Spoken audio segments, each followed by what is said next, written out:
નમસ્કાર દર્શક મિત્રો, હું છું હેમંત સોલંકી. આપ જોઈ રહ્યા છો સ્વતંત્ર સમાચાર. વાયલી પાસે આવેલું ગોકળપુરા ગામ છે. ત્યાં એક સરપંચ છે, ત્યાંના માલિની બેન કરીને. તેઓ એકવાર વિવાદમાં આવ્યા છે અને તેઓ વિવાદમાં એ રીતે આવ્યા છે કે જે જાતિવાદને લઈને, ઉચ્ચ નીચ જાતિવાદને લઈને વિવાદ કરે છે અને ગામના ત્યાંના જે ગોકળપુરા ગામના જે રહેવાસીઓ છે અને તે જે રહેવાસીઓનો જે પાછળનો ભાગ જે છે એક્ઝિટ બારી, ત્યાં આગળ તેઓ વોલ કરવાની માંગણી કરી રહ્યા છે અને જે વોલની માંગણીને લઈને તેઓ ટીડીઓ સાહેબને પણ પહેલા રજૂઆત કરવામાં આવી હતી, સરપંચમાં પણ રજૂઆત કરવામાં આવી હતી. જે વોલની આ લોકોને કોઈ જાતની જરૂરિયાત ના હોય તેમ છતાં આ લોકોનો એક રસ્તો બંધ કરવા માટેની જે માંગણી છે અને તેને લઈને આજે છેલ્લી આશાએ કલેક્ટર કચેરી ખાતે આવી પહોંચ્યા છે. સૌથી પહેલા વાત કરીશું ગામના ત્યાંના જે રહેવાસીઓ છે.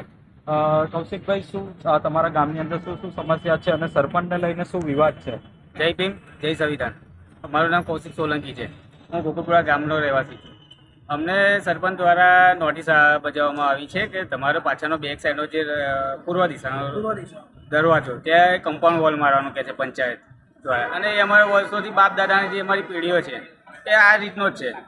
અનેક સરપંચ ગયા છે પણ આ સરપંચ આવીને એમનો રોપ જમાવવા માગે છે, એમના પતિ મહિલા સરપંચના.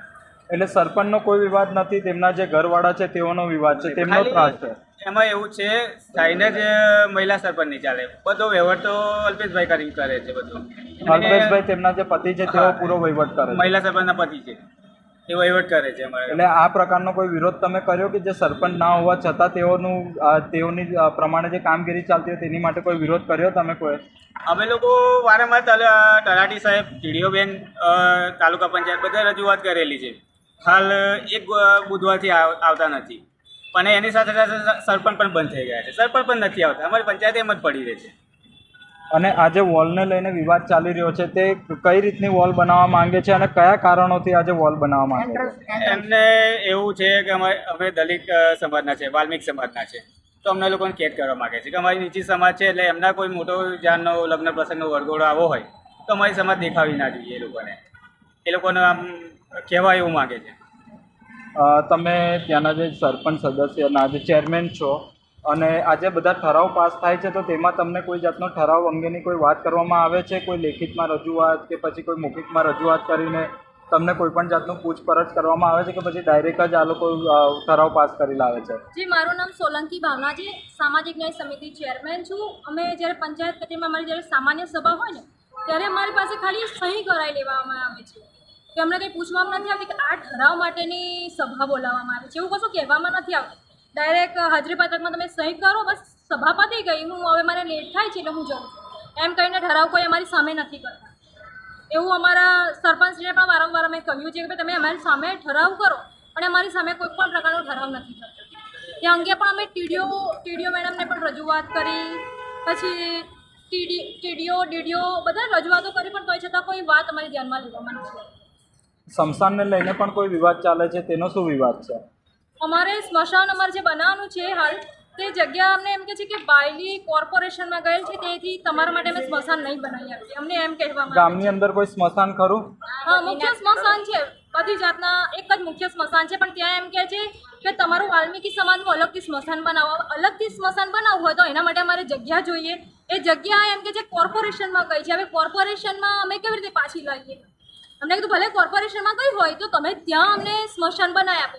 તો તલાટી ને સરપંચ એમ કહે છે અમને કે એ જગ્યા અમારાથી નહીં અપાય તમને, કારણ કે કોર્પોરેશનવાળા પાસે છે. ને એવું તો અમે લોકો ભારત દેશમાં રહીએ છીએ, અમે આઝાદ નાગરિક છે.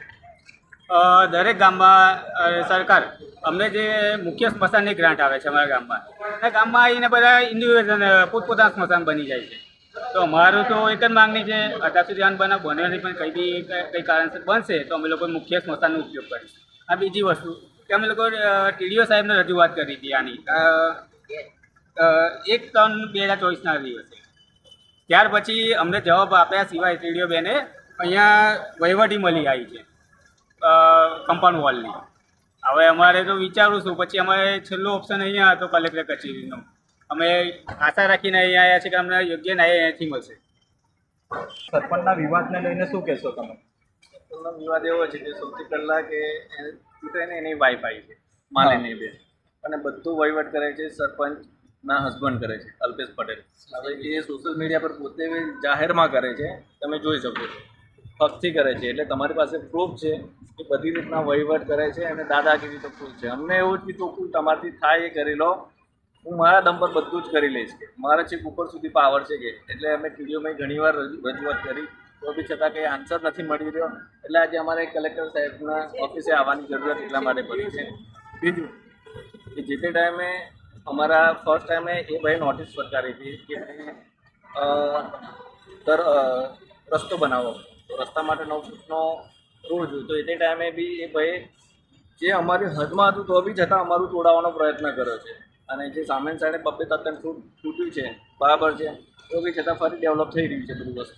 તો એમને કોઈ તકલીફ નથી કે ના ભાઈ કોઈ ઓકે છે બરાબર. તો અમને એમાંથી કોઈ તકલીફ નથી. એમની રીતના સરપંચ એ કરે બરાબર, પણ ઓનલી ફોર દલિત સમાજ માટે જ અમને એવું છે કે અત્યારે વોલ માટે એ અમને અરજી આપી રાખી છે.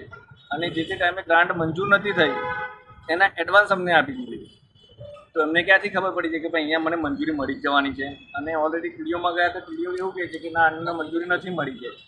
હવે અમારે જે વોલ બની જાય તો અમારે ફાયર બ્રિગેડ ના આવી શકે, 108 ના આવી શકે. મારા ઘરે મહિના પહેલાં ગેસની પાઇપ ફાટી હતી. તો એટલે ટાઈમે મારી ફેમિલી આખી ઘરની બહાર નીકળી ગઈ હતી. હવે એ જ જગ્યા પર એને વોલ બનાવવું છે. એટલે એ બહુ પૈસાવાળા આદમી છે ને, એટલે એમને એવું છે કે અમારા ઘરે કંઈ પ્રસંગ હોય એમના ઘરે બરાબર છે તો અમારા જે હરિજન ભાઈઓ છે કોઈ દેખાવાના નથી. એમને એવું જ છે પહેલાં જેવું કે હવે હરિજન ભાઈઓને પાછળ આપણે કે પૂછડું બાંધી દઈએ એટલે કે એમના પગનો નિશાન બી ના રહેવો જોઈએ. એમની એવી ઈચ્છા છે કે આપણે જે પહેલાંના દિવસો હતા એ પાછા લાવીએ. એટલે એમની ઈચ્છા એ રીતના છે હવે. એટલે અમને હેરાનગતિ બહુ થઈ રહી છે. જી શું સમસ્યાઓ છે? મારી સમસ્યા કલેક્ટર સાહેબનું રજૂ આવેદનપત્ર અમે કહેવાયેલા છે કે હું ગામ ગોકળપુરાની વતની પરમાર તારાબેન દિનેશભાઈ છું. અને આજે અમે 1972થી અમે લોકો રહીએ છીએ બરાબર. અને અમને ઇન્દિરા આવાસમાં મકાન અડધા બનાવેલા અને ત્યારબાદ અમે મહેનત મજૂરી કરીને અમે છાપરામાં 2 બહેનો અમે કમેન્ટ ખાઈએ છીએ. અને જાજરૂ બાથરૂમ અમે બનાવ્યું તે પણ પોતાની મહેનતથી મેં બનાવ્યું. અત્યારે હાલમાં અમારા 2 પગ લઈને જવાનો રસ્તો છે. સરપંચશ્રી સાહેબ અમારો રસ્તો બંધ કરાવે છે અને સંડાસ બાથરૂમ પણ તોડવાનું કહે છે સાહેબ. તો અમે લોકો 2 પગ લઈને જાય છે. સામાન્ય રસ્તો છે કે બહુ મિલકતવાળો નથી. અને જુદી જુદી રીતે અમને કંઈ ને કંઈ આક્ષેપ અમારા પર મૂકાયા કરે છે. અને અમારી સાથે જે રહ્યો છે ભાઈઓ એ અમારા મામા લોકો છે અને અમારા કુટુંબ જેવું જ અમને રાખે છે. અને અમને 2 બહેનોને એવું કહે છે કે તમારા બાપનું શું છે એવી રીતના અમને કયા કરે છે. કોણ આવું તમને કહે છે? સરપંચ. અને સરપંચના લોકો સાથ સહકાર આપે છે એટલે સરપંચ માલિની બેન કહે છે કે એમના પતિ અને એ સરપંચ છે ને એમને લોકોનું સાંભળીને અમારી સાથે આવો વિરોધ ઊભો કર્યો છે સાહેબ. આ બધા વિવાદને લઈને હા અને આ હેરાનગતિને લઈને શું કહેશો તમે? અમારા તો અમારી વાત સ્પષ્ટ ના છે કે કમ્પાઉન્ડ વોલ બનવું ના જોઈએ. અમારે કેદમાં નથી થવું. અમે આઝાદ ભારતના આઝાદ નાગરિક છે, સ્વતંત્ર ભારતના. અને જો દિવાલ બનશે તો અમારે અત્યારે તો અમે કલેક્ટર સાથે રજૂઆત કરી છે, પણ છતાંય ના છૂટકે કોર્ટમાં જવું પડશે. સ્ટે લાવી દઈશું. પણ કમ્પાઉન્ડ વોલ તો અમારે નથી બનાવતું. કારણ કે અમારે મેઇન એન્ટ્રન્સ છે પાછળનું છે, ત્યાં અમારા વાહનો પાર્કિંગ થાય છે. આગળના ભાગે એક પણ વાહન ઊભું રહે એવું નથી અમારે. તો પાછળ અને નાના મોટા પ્રસંગો અમે કરીએ છીએ પાછળના ભાગે. તો અમને અગવડમાં રાખી અને અમારા ઉપર શું એને કબજો જમાવવો છે એ અમે થવા નહીં દઈએ. અમને થોડીક સમજ છે કે ભાઈ ભારત દેશમાં બધા સ્વતંત્ર છે ને અમે પણ સ્વતંત્ર છે. તો હવે અમારે ગુલામી નથી બેઠવી. અમારાથી છે ને આમાં પંચાયતમાં અમે અરજી આપીએ છીએ. અમારાથી ખુલ્લેમ વિરોધ ના થાય. કારણ કે અમે રહ્યા 6 ઘરના માણસ. હવે અમે વિરોધ કરવા જઈએ તો અમારી પાસે હોલ્લો કરે એટલે અમારાથી બોલાતું નથી. એટલે આ અરબો ખરબો રૂપિયાનો માલિક છે એ નાણાંના જોરે અમારી પર હુકમ ચલાવવા માંગે છે. તો એની તપાસ થવી જોઈએ. એ કેવી રીતે થયો છે એની સંપૂર્ણ તપાસ થવી જોઈએ. ગોકુળપુરા ગામના રહેવાસીઓની ફક્ત એક જ માંગ છે કે જેઓને જે પાછળનું જે એક્ઝિટ જે પાછળની સાઈડનો જે દરવાજો છે ત્યાં આગળ આ લોકો જો વોલ ઊભી કરી દે તો ત્યાં આગળ તેમની પાસે ના કોઈ ઇમરજન્સીમાં એમ્બ્યુલન્સ આવી શકે, ના કોઈ ફાયર બ્રિગેડની ગાડી આવી શકે કે ના તો તેઓનું કોઈ પણ જાતનું ત્યાં આગળ વાહન પણ પાર્ક થાય એવું નથી કે નાના મોટા પ્રસંગ પણ ના થાય. તેની માટે લઈને આજે કલેક્ટર કચેરી આવ્યા છે આશા સાથે કે આ જે વોલ છે તે વોલ ના બનવી જોઈએ અને આ જે વોલની છે વોલની કોઈ પણ જાતની જરૂરિયાત પણ નથી. પોતે સરપંચના સદસ્યો પણ અહીંયા આગળ છે અને બહુમતી હોવા છતાં પણ આજે વોલની મંજૂરી મળી ગઈ છે, ગ્રાન્ટ મળી ગઈ છે અને તેને લઈને આજે કલેક્ટર કચેરી આશા સાથે આવ્યા છે. અમે પણ આશા રાખીએ કે આજે તેઓની માંગ પૂરી થાય. હું છું હેમંત સોલંકી, સ્વતંત્ર સમાચાર, જોહન કાર સાથે.